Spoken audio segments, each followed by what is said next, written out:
Bonjour à tous. Soyez bénis dans le nom de notre Seigneur Jésus. Dimanche prochain, donc le 9 juin, ce sera les élections européennes. Et au cours de ces élections, nous allons élire nos députés européens. Donc il y en a 80 pour la France, également appelés les eurodéputés. Et donc ces élections auront lieu non seulement en France, mais également dans les 27 États de l'Union européenne, entre le 6 et le 9 juin. Et un de nos présidents de France, qui a justement été un eurodéputé et qui a été président en France entre 1995 et 2007. Donc si vous vous en souvenez, c'était Jacques Chirac. Il a dit ceci un jour: le vrai combat de la France, le beau combat de la France, c'est celui de l'unité. C'est celui de la cohésion. Oui, nos valeurs ont un sens. Oui, la France est riche de sa diversité. Oui, l'honneur de la politique, c'est d'agir d'abord pour l'égalité des chances, c'est de permettre à chacun, à chaque jeune, d'avoir sa chance. Le vrai combat de la France, le beau combat de la France, c'est celui de l'unité, a-t-il dit. Et ce combat de l'unité, c'est un combat qu'a la France, mais c'est aussi un combat que nous avons, nous aussi les chrétiens, que ce soit notamment dans nos familles, dans nos églises et même entre les églises. Et ce matin, nous allons parler de l'unité, mais en nous basant sur l'unité qu'il y a entre le Père, le Fils et le Saint-Esprit. Ce message a été intitulé « L'unité du Père, du Fils et du Saint-Esprit, un modèle à suivre ». Tout d'abord, qu'est-ce que l'unité ? Si nous prenons la définition du dictionnaire, nous pouvons lire que l'unité, c'est le caractère de ce qui n'est ou ne fait qu'un. C'est le caractère de ce qui forme un tout substantiel et cohérent. L'unité, c'est le caractère de ce qui forme un seul être ou une seule entité. Autre définition, caractère de ce qui se tient, de ce qui est cohérent, homogène. Et une dernière définition, un élément d'un ensemble, une entité, chose ou être considéré comme formant un tout indivisible. Donc nous avons vu en introduction que le combat de la France était celui de l'unité, mais en lisant la parole de Dieu, nous voyons que ce combat de l'unité était aussi celui qu'avait Jésus pour ses disciples et les croyants. Nous pouvons voir cela dans une très belle prière de Jésus qui est située dans l'évangile de Jean au chapitre 17. Et cette prière se situe alors que Jésus était dans le jardin de Gethsémanée. Pasteur Emmanuel nous en a parlé au moment de la Sainte Seine du jardin de Gethsémanée. Et donc c'est dans ce contexte-là que Jésus a fait cette prière juste avant sa crucifixion. Et cette prière qui est considérée comme une prière sacerdotale, dans cette prière, Jésus prie pour ses disciples et prie pour ceux qui croiront en lui. Jésus sait qu'il va bientôt mourir et il se prépare à affronter sa mort avec courage et foi au moment où il fait cette prière. Et je vous propose qu'on prenne ensemble ce passage de l'évangile de Jean, chapitre 17. Et ce matin, nous allons l'étudier ensemble. Évangile de Jean, chapitre 17, à partir du verset 1. Après avoir ainsi parlé, Jésus leva les yeux au ciel et dit : « Mon Père, l'heure est venue. Fais éclater la gloire de ton Fils, pour qu'à son tour le Fils fasse éclater ta gloire. En effet, tu lui as donné autorité sur l'humanité entière, afin qu'il donne la vie éternelle à tous ceux que tu lui as donnés. Or, la vie éternelle consiste à te connaître, toi, le Dieu unique et véritable, et celui que tu as envoyé, Jésus-Christ. J'ai fait connaître ta gloire sur la terre en accomplissant l'œuvre que tu m'avais confiée. Et maintenant, Père, revêt-moi de gloire en ta présence. Donne-moi cette gloire que j'avais déjà auprès de toi avant les origines du monde. Je t'ai fait connaître aux hommes que tu as pris du monde pour me les donner.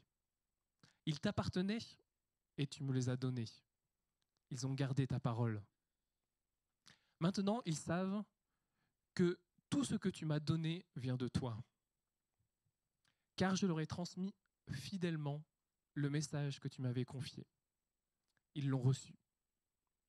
Aussi ont-ils reconnu avec certitude que je suis venu d'auprès de toi, et ils ont cru que c'est toi qui m'as envoyé. Je te prie pour eux.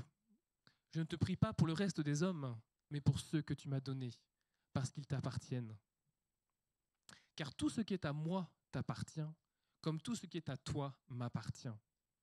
Ma gloire rayonne en eux. Bientôt, je ne serai plus dans le monde, car je vais à toi. Mais eux, ils vont rester dans le monde. Père Saint, garde-les par le pouvoir de ton nom, celui que tu m'as donné, pour qu'ils soient un comme nous le sommes. Aussi longtemps que j'étais parmi eux, je les ai gardés par le pouvoir de ton nom, ce nom que tu m'as donné. Je les ai protégés, et aucun d'eux ne s'est perdu, sauf celui qui devait se perdre pour que s'accomplisse l'Écriture. À présent, je retourne auprès de toi, et je dis tout cela pendant que je suis encore dans le monde, pour qu'ils possèdent en eux cette joie qui est la mienne, une joie parfaite. Je leur ai donné ta parole, et le monde les a pris en haine parce qu'ils ne lui appartiennent pas, comme moi-même je ne lui appartiens pas. Je ne te demande pas de les retirer du monde, mais de les préserver du diable. Ils n'appartiennent pas au monde, comme moi-même je ne lui appartiens pas. Consacre-les par ta vérité. Ta parole est la vérité. Comme tu m'as envoyé dans le monde, moi aussi je les y envoie. Et je me consacre moi-même à toi pour eux, pour qu'ils soient à leur tour consacrés par ta vérité. Ce n'est pas seulement pour eux que je prie, c'est aussi pour ceux qui croiront en moi grâce à leur témoignage. Je te demande qu'ils soient tous un. Comme toi, Père, tu es en moi et comme moi je suis en toi.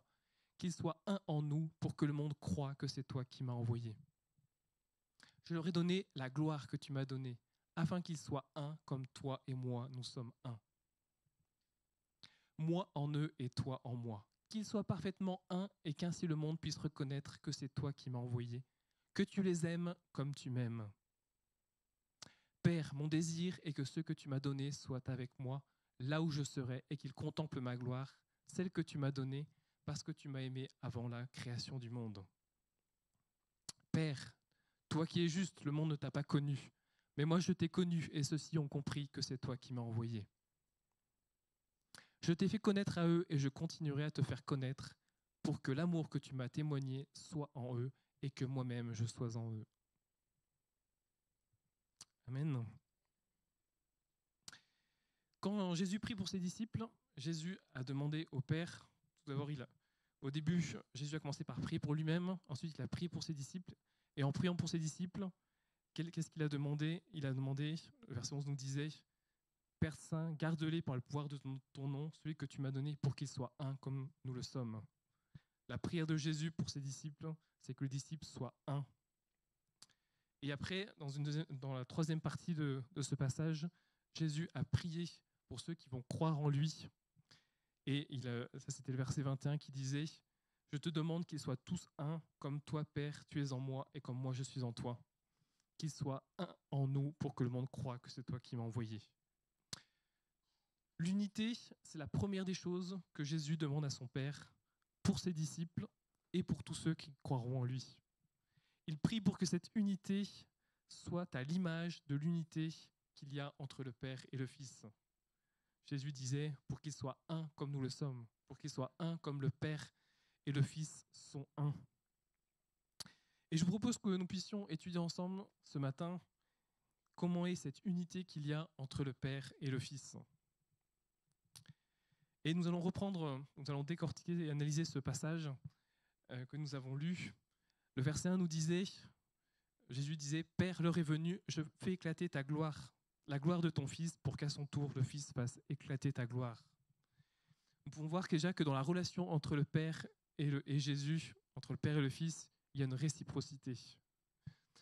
Le Père fait éclater la gloire du Fils et le Fils glorifie le Père. Il y a réciprocité. Il rend l'équivalent de ce qui a été reçu.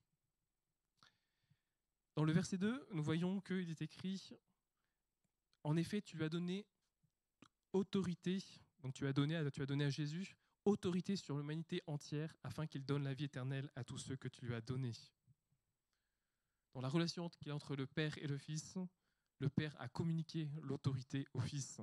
Il lui a donné toute autorité. Nous voyons également que le Fils accompli la mission que lui a confiée le Père.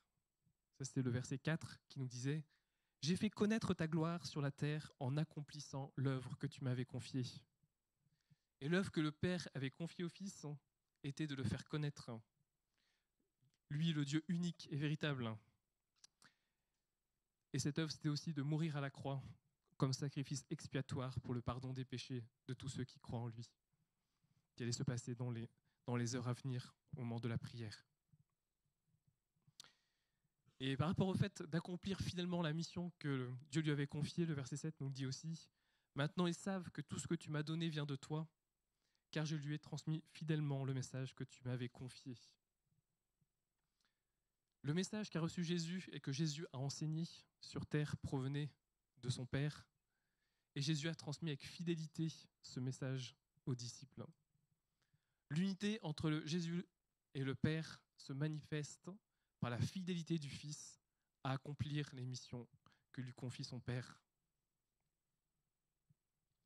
Une autre caractéristique de l'unité qu'il y a entre le Père et le Fils, c'est qu'ils ont tout en commun. Au verset 6, il est écrit « Je t'ai fait connaître aux hommes que tu as pris du monde pour me les donner. Ils t'appartenaient et tu me les as donnés. » L'unité se manifeste entre le don par le Fils de ce qui appartient au Père. Et donc ce verset 6 nous disait que le Père avait donné au Fils donc les disciples. Et au verset 9, il est écrit « Je ne te prie pas pour le monde, mais pour ceux que tu m'as donnés parce qu'ils t'appartiennent. » Donc le Père a donné les disciples à Jésus, mais dans ce verset, Jésus dit aussi que les disciples appartiennent au Père. Donc pour le dire autrement, les disciples continuent d'appartenir au Père, même si le Père les a donnés au Fils. Moi, si je donne un billet de 100 € au pasteur Emmanuel, il va me dire que cette somme ne m'appartient plus, qu'elle est à lui maintenant. Mais entre le Père et le Fils, il y a une telle unité, il y a une mise en commun des biens qui fait que tout ce qui est donné par le Père au Fils continue de lui appartenir et vice-versa. Ce qui nous est confirmé par le verset 10 que nous avons lu, qui disait « Car tout ce qui est à moi t'appartient, comme tout ce qui est à toi m'appartient. » Quelle unité! Une mise en commun de tous leurs biens. Une autre caractéristique de l'unité qu'il y a entre le Père et le Fils, c'est que le Père donne au Fils son nom. Ça, c'est le verset 11 qui nous le dit. « Père Saint, garde-les par le pouvoir de ton nom, celui que tu m'as donné pour qu'ils soient un comme nous le sommes. » Garde-les par le pouvoir de ton nom, celui que tu m'as donné. Le Père a donné son nom au Fils. Et le nom du Père a tout pouvoir, et Jésus demande au Père de garder ses disciples par le pouvoir de son nom, celui que le Père lui a donné. Le Père a donc donné son nom au Fils, le Père et le Fils ont donc le même nom. Au verset 12, il nous est dit « Aussi longtemps que j'étais parmi eux, je les ai gardés par le pouvoir de ton nom, ce nom que tu m'as donné. Je les ai protégés et aucun d'eux ne s'est perdu, sauf celui qui devait se perdre pour que s'accomplisse l'Écriture. Je les ai gardés par le pouvoir de ton nom. » Nous voyons que Jésus avait la capacité d'utiliser le pouvoir du Père. Et ce pouvoir du Père, il l'utilisait parfaitement puisqu'il a réussi à protéger ses disciples et à faire en sorte qu'aucun ne se perde, à l'exception de Judas, mais cela faisait partie du plan de Dieu pour l'humanité, afin que Jésus, trahi par Judas, puisse mourir à la croix en sacrifice pour le pardon de nos péchés. Nous pouvons voir qu'il y a également une parfaite unité entre le Père et le Fils. Le verset 21 nous dit « Comme toi, Père, tu es en moi, et comme moi je suis en toi, qu'il soit un en nous, pour que le monde croie que c'est toi qui m'as envoyé. » Donc nous avons le Père, nous avons le Fils, et ce passage nous dit que le Père est dans le Fils, et que le Fils est dans le Père. Si on essaye de se représenter ça de façon géométrique, on peut imaginer un cercle, s'il y a un cercle qui est à l'intérieur d'un autre cercle, par exemple le Père qui est à l'intérieur du Fils, mais sinon également le Fils qui est à l'intérieur du Père, la seule manière de faire fonctionner les deux éléments de l'équation, c'est qu'il faut que les deux cercles soient l'un au-dessus de l'autre. Une parfaite unité entre le Père et le Fils. Ils sont parfaitement un.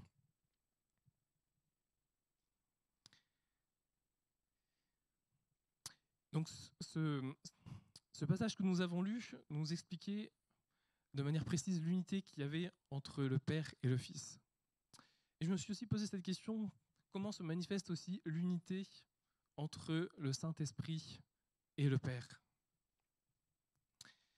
Et nous pouvons voir que l'unité du Saint-Esprit avec le Père se manifeste de plusieurs manières dans la Bible. Prenons par exemple Jean 14 au verset 16 à 17, qui nous dit « Et moi, je prierai le Père, et il vous donnera un autre consolateur, afin qu'il demeure éternellement avec vous. L'Esprit de vérité que le monde ne peut recevoir, parce qu'il ne le voit point et ne le connaît point, mais vous, vous le connaissez, car il demeure avec vous et il sera en vous. » Et donc, nous voyons, au travers de ce verset, que la mission du Père et la mission du Saint-Esprit, c'est la même. Il y a unité de mission et une mission conjointe entre la mission du Saint-Esprit et la mission du Père, et également du Fils, puisqu'ils sont un.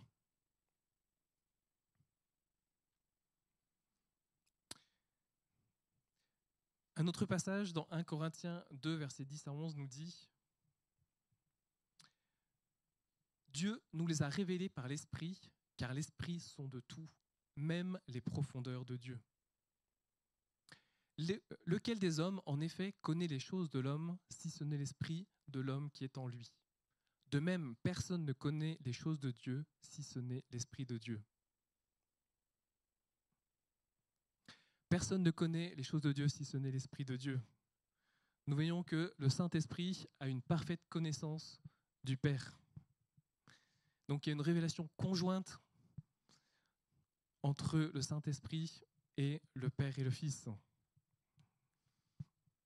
C'est l'Esprit qui nous révèle la même chose que ce que le Père veut nous communiquer. Et nous voyons également que le Père et le Saint-Esprit agissent de concert, comme en témoigne Romains au chapitre 8 au verset 11, qui nous dit « Et si l'Esprit de celui qui a ressuscité Jésus d'entre les morts habite en vous, celui qui a ressuscité Christ d'entre les morts rendra aussi la vie à vos corps mortels par son Esprit qui habite en vous. » Amen. Amen. L'Esprit de celui qui a ressuscité Jésus d'entre les morts habite en vous. Dieu a ressuscité le Fils et il nous a communiqué ce même Esprit qui habite en nous. Le Père et le Saint-Esprit agissent ensemble en opération conjointe. Et je propose un dernier verset par rapport à cette unité entre le Saint-Esprit et le Père. C'est Jean 15, 26 qui nous dit « Quand sera venu le Consolateur que je vous enverrai de la part du Père, l'Esprit de vérité qui vient du Père, il rendra témoignage de moi. » Donc dans ce passage, c'est Jésus qui parle. Et Jésus parle du Consolateur qu'il va envoyer, qu'il parle du Saint-Esprit qu'il va envoyer. Et il nous est dit que cet esprit, l'Esprit de vérité, il vient du Père. Donc c'est ce qu'on appelle un exemple de verset triunitaire, où on voit dans le même passage à la fois Jésus le Fils, Jésus le Saint-Esprit, Dieu le Fils, Dieu le Saint-Esprit et Dieu le Père. Il y a unité entre le Père, le Fils et le Saint-Esprit. C'est ce qu'on appelle la triunité.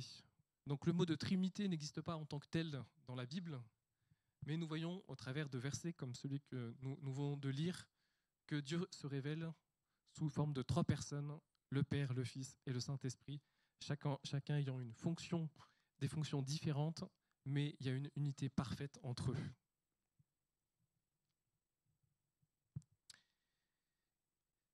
Et par rapport à cette trinité, le verset que nous avons lu dans Jean 17 nous rappelle que Jésus n'est pas apparu au moment où il est né sur cette terre, il existait déjà avant même. Le verset 5 que nous avions lu disait « Et maintenant, Père, revêt-moi de gloire en ta présence, donne-moi cette gloire que j'avais déjà auprès de toi avant les origines du monde. » Avant que Jésus naisse sous la forme d'un homme, il existait déjà. Il était déjà auprès du Père.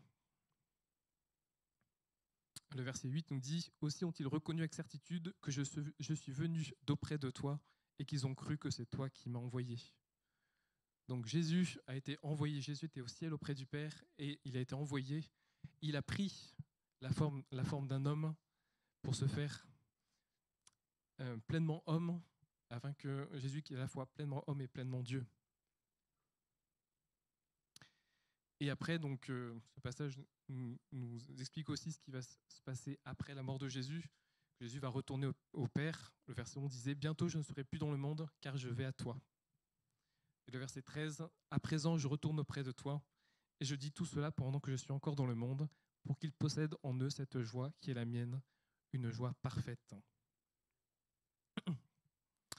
Cette parfaite unité entre le Père, le Fils et le Saint-Esprit, la Trinité, la Trinité. Et pour continuer ce partage sur l'unité, je voudrais qu'on puisse évoquer quels sont les obstacles qu'il peut y avoir à l'unité entre chacun d'entre nous. Et parmi ces obstacles à l'unité, nous pouvons citer l'individualisme et l'égoïsme. Lorsque les gens se concentrent trop sur leurs propres intérêts et leurs propres besoins, cela les empêche de se connecter réellement à Dieu et avec les autres. D'autres obstacles à l'unité sont les divisions et les conflits. Les différences doctrinales, les rivalités et les désaccords au sein de l'Église peuvent créer des divisions et nuire à l'unité. Un autre obstacle, c'est le péché et l'orgueil. Le péché, comme l'orgueil, la jalousie ou l'amertume, peut éroder les liens avec Dieu et avec les autres. Le manque de pardon. Le refus de pardonner aux autres et de rechercher la réconciliation compromet l'unité. La perte de foi. Lorsque les gens s'éloignent de leur foi en Dieu, cela peut les isoler et les empêcher de participer pleinement à la communauté de croyants. Et les distractions du monde, les préoccupations matérielles, les plaisirs éphémères et les tentations du monde peuvent détourner les gens de leur relation avec Dieu. Et face à ça, l'apôtre Paul nous dit dans Éphésiens chapitre 4, versets 1 à 3, il nous dit « Je vous exhorte donc, moi le prisonnier dans le Seigneur, à marcher d'une manière digne de la vocation qui vous a été adressée. En toute humilité et douceur, avec patience, vous supportant les uns les autres avec charité, vous efforçant de conserver l'unité de l'esprit par le lien de la paix. » Là, nous avons plusieurs clés qui nous sont données. L'humilité et la douceur. L'humilité et la douceur sont des clés pour l'unité.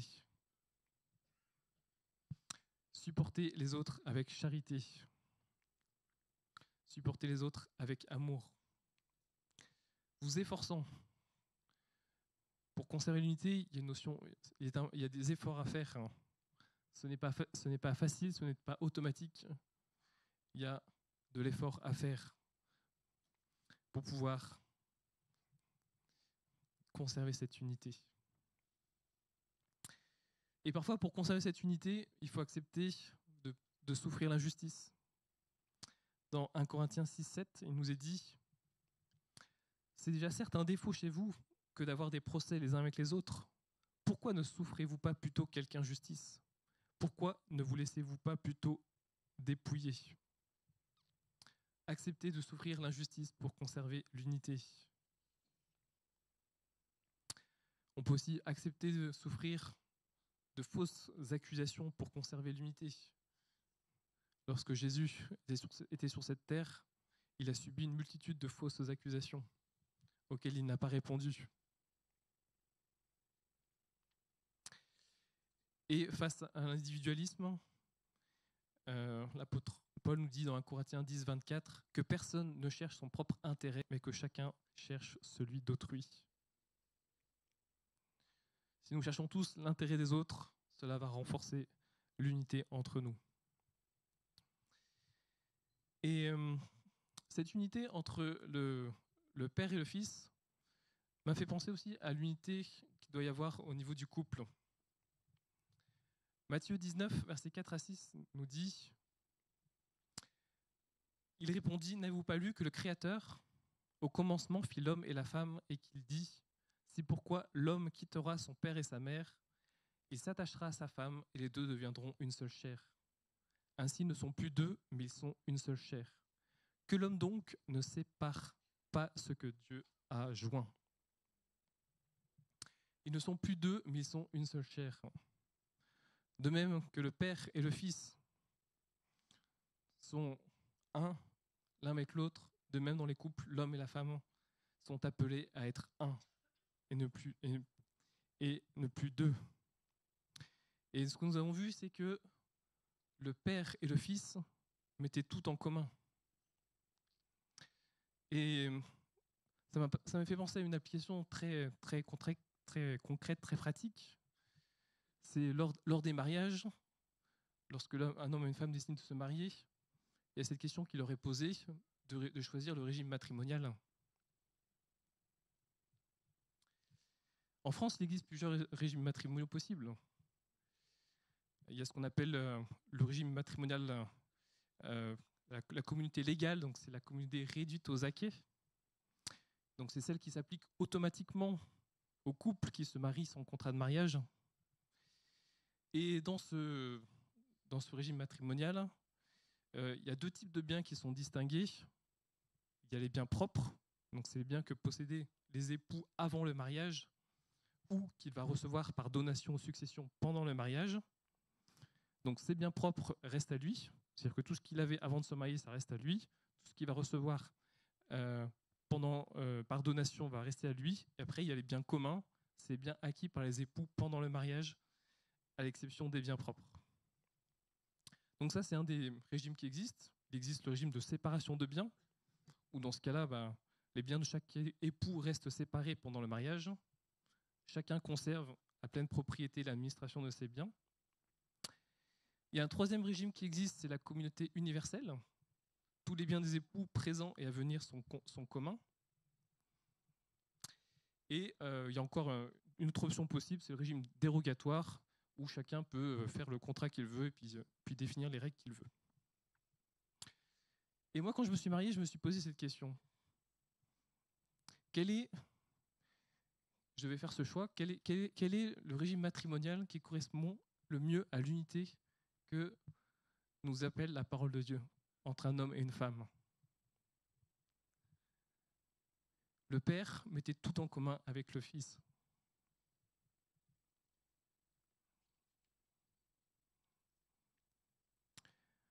Et cette question de l'unité, c'est une question que nous sommes appelés à réfléchir dans chacune de nos décisions. Là, je vais me marier, quelle est la pensée de Dieu pour conserver l'unité? Quelle est la pensée de Dieu pour que cette unité soit mise en place?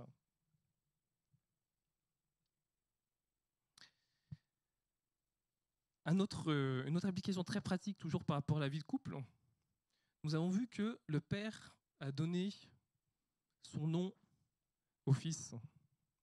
Pareil, lorsqu'un homme et une femme se marient, ils ont la possibilité de choisir le nom de famille. Ils ont la possibilité soit que chacun conserve son nom de famille, soit de prendre celui de l'époux, de l'épouse. Et pareil, une application pratique pour chacun des choix de notre vie quotidienne. Pensons à mettre en pratique cette question de l'unité. Comment mettre en pratique de façon concrète l'unité dans tous les aspects de nos vies, que ce soit pour notre régime matrimonial, pour le choix du nom de famille. Et de même, ce que nous voyons, c'est que Jésus a fait beaucoup de choses parce qu'il avait vu faire du Père. Le Père a montré l'exemple au Fils. Pour mettre en pratique l'unité, montrons l'exemple de l'unité aux autres et les autres appliqueront ce même principe de l'unité. Comment cultiver l'unité? Voici quelques façons de cultiver l'unité en Dieu. Hébreux 12:2 nous dit « Gardons les yeux fixés sur Jésus, qui nous a ouvert le chemin et la foi, et qui la porte à la perfection. » Gardons les yeux fixés sur Jésus. Maintenons nos regards sur Jésus. Mettons l'accent sur ce qui nous unit plutôt que sur ce qui nous divise. Pensons en toute chose à avoir toujours cet objectif de garder les yeux sur l'essentiel, sur ce qui nous unit, sur Jésus-Christ, qui a donné sa vie afin que nous ayons accès auprès du Père, afin que nous ayons la vie éternelle pour tous ceux qui croient en lui. Philippiens 2:5 nous dit « Ayez les mêmes sentiments qui étaient en Jésus-Christ ». Jésus-Christ qui était, la parole de Dieu qui nous dit qu'il était doux et humble de cœur. Ce qui nous appelle à vivre dans l'humilité, dans la douceur et dans le service. Jésus aussi est au service de ses disciples. Il leur a lavé les pieds.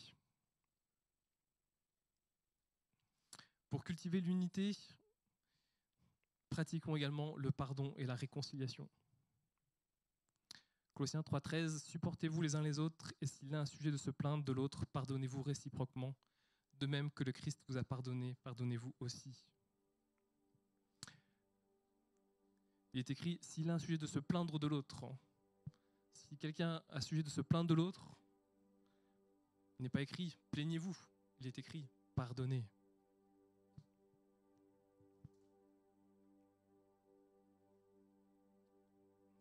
La parole de Dieu nous appelle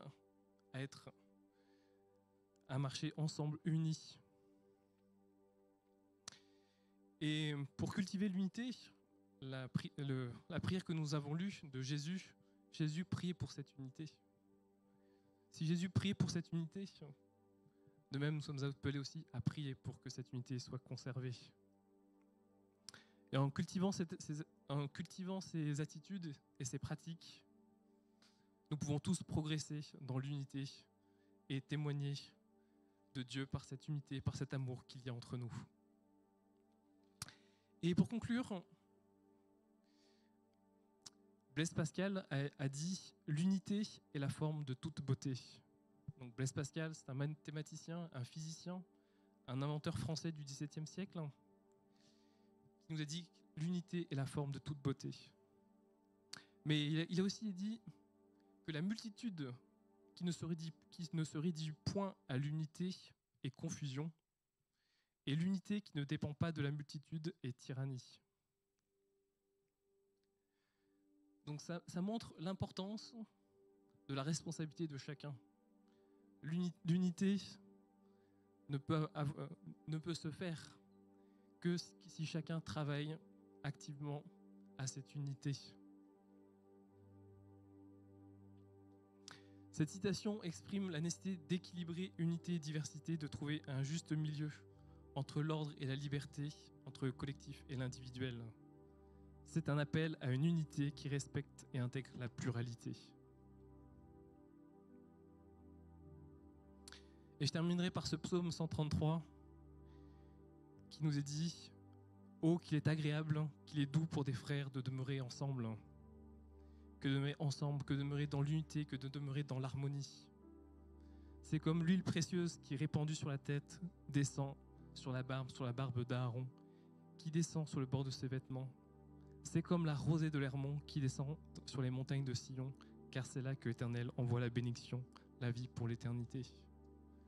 Quel beau programme pour notre Église de pouvoir vivre cette unité, d'avoir cette joie de vivre ensemble, cette joie de voir la puissance de Dieu se manifester au milieu de nous.